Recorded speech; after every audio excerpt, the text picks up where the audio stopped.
And if you don't mind, I'm just gonna read a really quick one. Because since he's allowed to curse, I'm just gonna tell an awful story. There's no cursing involved. Andre, and I'm gonna do it at New York speed. Andre. He was an odd bird, still is probably, if he still happens to be alive. I watched him drink bong water at a party one night.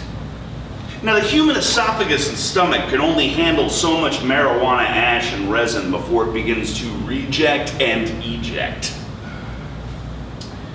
Shortly before he vomited, he lurched on the edge of his chair, bashing his balls into the armrest and sending him to the floor like a duffel bag full of drowning kittens. My punk band had asked him to sit in on a show once because he was a gifted saxophonist, but he refused to come to practice. "I've got this," he said. And Andre did great with his improvisational performance, but he did arrive to the show 10 minutes late, wearing a Speedo, flippers, a snorkel, goggles, and children's swimmies. Those inflatable armbands that prevent kids from drowning in 3 feet of water, while carrying a baritone saxophone out of the case. In hindsight, it was insanely punk rock. It was also indicative of his desire to just let it rip, dive in, and try not to drown.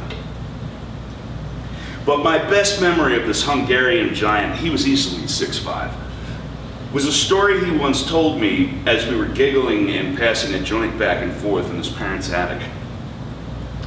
Andre had apparently come home rather high one night, and therefore rather starving, a few nights before when his parents were still out on date night. Now, he found something wrapped in foil in the freezer which looked like a sausage. Sat down with a knife and fork and a napkin on his lap as if he were at a restaurant. Halfway through his gourmet meal, his parents walked into the room. Now, in most instances,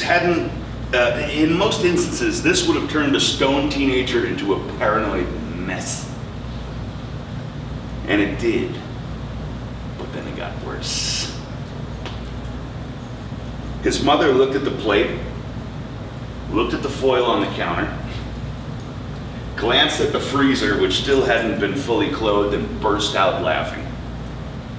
"You're eating your sister's umbilical cord," she bellowed between guffaws. And I'll bet he puked just as much as he did after the grand bong water incident. Now, given that I have neither a vagina nor a child, I have no idea what would compel a woman to preserve an umbilical cord. If anything, you can rest assured that they will remain financially tied to you for at least 18 years.